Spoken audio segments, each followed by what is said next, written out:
Have you ever found yourself in the middle of a heated argument, feeling your emotions spiral out of control? You're not alone. Today, we're diving into 5 powerful ways to stay calm during conflicts and control your emotions. In the heat of the moment, arguments can feel overwhelming, like everything is stacking against you. Before you know it, you're caught up in a whirlwind of frustration. But here's the thing. Staying calm isn't something that just happens. It's a choice, and it's within your power. In this video, we'll explore practical strategies inspired by Stoicism. These techniques aren't about avoiding conflict or bottling up your feelings. They're about learning how to handle tough situations with a clear mind and a steady heart. There's no need for complicated hacks or deep meditations. Just a few small changes can make a huge difference in how you handle disagreements. Before we begin, please subscribe and tap the notification bell so you never miss out on more ways to improve your emotional control. Are you ready to take control of your reactions? Let's dive right in. Understand that staying calm is a choice. Arguments have a way of gripping you and pulling you into chaos before you even realize what's happening. Your heart races, your palms sweat, and your words spill out like a flood. In moments like this, it's easy to believe you're at the mercy of your emotions. But here's the truth. Staying calm might be your best option, but it isn't something that just happens. It's something you choose. Think of emotions during an argument like waves on an ocean. When the storm hits, the waves rise high, crashing powerfully. But beneath the surface, there's calm.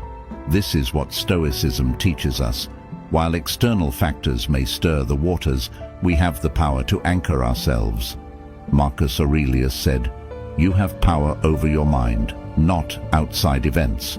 When you realize this, you will find strength." This strength begins when you realize you don't have to fight the waves. You just need to let them pass. The science behind this is straightforward. When confronted with conflict, our fight or flight response kicks in, flooding the brain with adrenaline and narrowing our focus. This biological reaction was designed to protect us from physical danger, not verbal disagreements. Today, it can turn a simple misunderstanding into an emotional battlefield. Pausing for just a moment helps break this cycle. You can practice reclaiming your calm when tension rises. Stop and take a single deep breath. Inhale for 4 counts, hold for 4, and exhale for 4. This simple act tells your brain it's safe, helping you regain control. Then ask yourself, what truly matters in this moment? This question redirects your focus from winning the argument to staying grounded. Power of listening over speaking. Arguments often feel like a contest to see who can speak the loudest or defend their point the quickest. But what if the secret to staying calm wasn't about speaking at all? What if the real power came from listening? Most of us don't realize this, but arguments escalate when both sides are too busy planning their next rebuttal instead of understanding the other person. Silence, when intentional, is not a weakness, it's a strategy. When emotions run high, the natural impulse is to interrupt or rush to defend yourself. It feels urgent, like if you don't speak right now, you'll lose ground. But here's the reality. Interrupting fuels the fire. It signals that you're not listening, which often makes the other person feel unheard and frustrated. Listening, on the other hand, does the opposite. It de-escalates tension, diffuses anger, and usually gives you insight into what the argument is actually about. Think of an argument as a dance. You can't move smoothly if you're too focused on anticipating your next step. Instead, you have to stay present and pay attention to your partner's rhythm. Listening works the same way. It helps you tune into the deeper emotions and needs behind someone's words. Practice reflective listening. You can try this practice to unlock the power of listening. Reflective listening. This means repeating or summarizing what the other person has said, not to mimic them, but to show you understand. For example, if someone says, "You never consider my opinion when we make decisions," resist the urge to jump in defensively.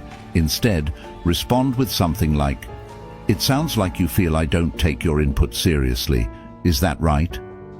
This slight shift changes the tone of the conversation. It shows you're not just reacting, but genuinely trying to understand, which often softens the other person's stance.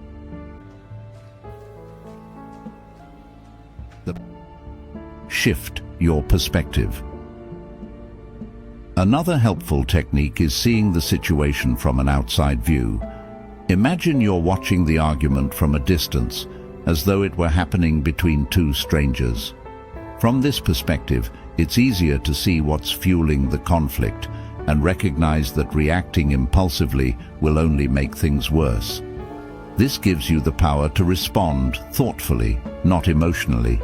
Staying calm is a choice, even in the heat of an argument. It's not about suppressing your feelings. It's about pausing long enough to let the storm pass. When you practice this pause, you'll start to see arguments less as threats and more as opportunities to strengthen your emotional control. After all, true control begins when you realize that, while you can't control the waves, you can always learn to surf. Control your body language. Another tool to help you listen better is to control your body language. Arguments aren't just about words, they're also about what your posture and gestures are communicating. Crossed arms, a raised voice, or even rolling your eyes can send the message that you're not open to hearing the other person. Instead, practice open body language. Uncross your arms, maintain soft eye contact, and nod occasionally to show you're engaged. These cues tell the other person that you're open to listening and understanding their perspective. Other people feel safe to express themselves, which often reduces their defensiveness. Stoicism teaches us the importance of controlling our impulses. Marcus Aurelius wrote, "Most of what we say and do is not essential. Ask yourself at every moment, is this necessary?" This is especially true in arguments. Often, the urge to speak is driven by ego, the need to prove we're right, or to defend our pride. But when you listen first, you're not giving up your power, you're using it wisely. You're showing restraint, which is the ultimate form of strength. The next time you find yourself in the middle of a heated discussion, pause and commit to listening more than speaking. Ask yourself, what is this person really trying to tell me? What emotions are behind their words? You might be surprised by what you discover. Listening doesn't just calm the argument. It shifts the focus from conflict to connection. When you make the other person feel heard, you're far more likely to resolve the issue with mutual respect. In a time where everyone is eager to be understood, be the person who first seeks to understand. True calm isn't about winning the argument or dominating the conversation. It's about controlling yourself so well that even silence becomes your greatest tool. Learn to see an argument as collaboration. Arguments often feel like a battle, a clash of egos where one person emerges victorious and the other is left defeated, especially when emotions are high. But what if an argument didn't have to be a battlefield? What if, instead of being opponents, you and the other person could be teammates working together toward a solution? Shifting this perspective is one of the most powerful ways to stay calm and diffuse conflict. Most arguments escalate because they're fueled by the me versus you mentality. Each person feels attacked, acts defensively, and is determined to prove their point. But think of this. If the ultimate goal is to solve a problem, does it really matter who's right? Arguments shouldn't be about victory, they should be about understanding. Marcus Aurelius captured this perfectly when he said, "Be tolerant with others and strict with yourself." This wisdom reminds us that true strength lies in bridging gaps, not widening them. Think of an argument as a boat caught in rough waters. If you and the other person row in opposite directions, the boat spins in circles, going nowhere. But if you can shift your focus and row together toward understanding, compromise and resolution, you move forward. The storm may still be crashing all around you, but the boat stays steady because you're working as a team. This shift doesn't just calm the argument, it transforms it into an opportunity for connection. To learn to see an argument as collaboration, start by changing your language. Words are powerful, and in the heat of conflict, they can either escalate or disarm. Instead of saying, "You always do this," or "You never listen," which only puts the other person on edge, try, "How can we figure this out together?" Or, "What can we both do to make this better?" This shift from you to we may seem small, but it creates a sense of partnership instead of blame. It signals that you're not attacking them, you're inviting them to solve the problem with you. Another way to approach collaboration is to find common ground, even when you strongly disagree. For example, let's say you're arguing about how to split household responsibilities. Instead of focusing on what the other person isn't doing, acknowledge what you both value: a clean home, fairness, and teamwork. Once you establish that shared foundation, you can build solutions together instead of tearing each other down. It's also essential to focus on the issue at hand rather than attacking the person. Criticizing someone's character, "You're so lazy," or "You're always selfish," shifts the argument into a personal attack, which guarantees defensiveness and hostility. Instead, address the behavior or the problem itself. "I feel overwhelmed when the chores pile up. Can we figure out a way to split them more evenly?" This approach separates the person from the problem, making collaboration possible. Stoicism teaches us to focus on what we can control. You can't control how someone else reacts, but you can control how you approach the conversation. When you prioritize collaboration over competition, you take the first step toward diffusing conflict. You're no longer trying to win, you're trying to find a solution that works for both sides. This mindset not only calms the argument, but also builds trust and strengthens relationships. Ask yourself during your next disagreement, am I trying to understand this person, or am I trying to prove them wrong? If it's the latter, take a moment to think. Remind yourself that arguments aren't about conquering the other person. They're about finding a way forward together. Collaboration doesn't mean giving up your values or staying silent when you disagree. It means bringing empathy and mutual respect into the conversation.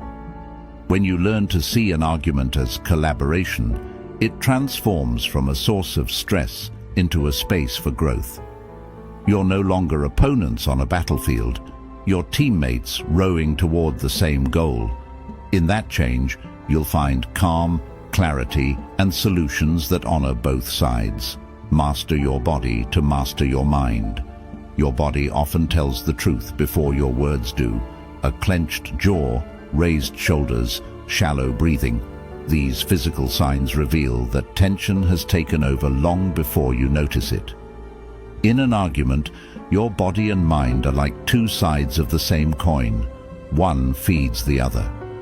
If your body is tense, your mind will follow suit, amplifying anger or defensiveness. But the reverse is also true.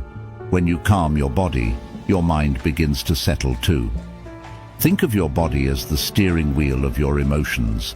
Arguments are like driving through a storm. If your grip tightens on the wheel or your foot slams the accelerator, the situation feels more dangerous than it is. But if you loosen your grip and slow your pace, suddenly the storm becomes manageable. Stoicism reminds us of the importance of controlling external reactions to maintain inner peace. As Marcus Aurelius put it, you have power over your mind, not outside events. Realize this, and you will find strength. Mastering your body is one of the most direct ways to exert this power. Start with your breath. It's the simplest, most effective tool to bring your body back to a state of calm. In the middle of an argument, when you feel the tension rising, try this. Inhale deeply through your nose for 4 counts, hold for 4 counts, and exhale slowly through your mouth for 6 counts. Repeat this cycle 3 or 4 times. This activates your parasympathetic nervous system, the part of your brain that tells your body it's safe, which helps reduce feelings of anger and anxiety. Next, focus on releasing physical tension. Arguments tend to make us brace without even realizing it. Your shoulders creep toward your ears, your fists clench, and your muscles stiffen as if preparing for a fight. Consciously scan your body for these signs of tension and release them. Drop your shoulders, try to unclench your jaw, and open your hands. These small adjustments may seem insignificant, but they send a powerful message to your brain. There is no threat here. Your posture also plays a crucial role. Think about how you physically position yourself in arguments. Do you cross your arms defensively? Do you lean forward aggressively? Your posture communicates as much as your words do, and it can either escalate or de-escalate the situation. Try adopting an open, non-threatening stance. Keep your arms relaxed at your sides or rest them on a table. Sit or stand with an upright but soft posture, confident yet approachable. This not only helps calm your mind, but also signals to the other person that you're not a threat, which can help diffuse their defensiveness. It's important to also watch the tone of your voice. You might not think of it as part of your body, but your voice carries the emotional undercurrent of your words. A raised, sharp tone can trigger an equally hostile response, while a steady, measured tone encourages calm. If you feel your voice rising, consciously lower it and slow down your speech. The deliberate act of softening your tone can create a ripple effect, encouraging the other person to mirror your calmness. These physical adjustments, breathing deeply, releasing tension, adopting an open posture, and softening your tone, are small, practical steps, but their impact is profound. They work because they help you step out of the fight or flight mode that fuels arguments. When your body is relaxed, your mind is free to think clearly, listen actively, and respond thoughtfully. It's also worth practicing these techniques outside of arguments so they become second nature. For example, at the end of your day, try to check for how your body has reacted to tension throughout the day. Pay attention to your breathing during stressful moments at work or home. These habits build a foundation of calm that you can draw from when conflicts arise. Stoicism teaches us that true strength lies in self-control. Controlling your body might seem like a small piece of the puzzle, but it's foundational. By controlling your physical state, you create the conditions for emotional clarity. And when your mind is calm, you can face any argument with the grace and composure of someone who truly understands their own power. Let go of the need to win. Winning feels good, doesn't it? That rush of satisfaction when you prove your point or land the perfect comeback in an argument. It's tempting to aim for victory at all costs, especially when emotions are running high. But here's the hard truth. Winning an argument often comes at the expense of something far more valuable: peace, understanding, and connection. Most conflicts aren't about surface-level disagreements. They're driven by ego, the need to protect yourself, prove your worth, or avoid feeling wrong. The need to win can blind you to the bigger picture. Ask yourself, what's the cost of being right? Does winning this argument strengthen your relationship, or does it create distance? Does it bring resolution, or does it leave a trail of resentment? Marcus Aurelius understood this dilemma well when he said, "How much more grievous are the consequences of anger than the causes of it?"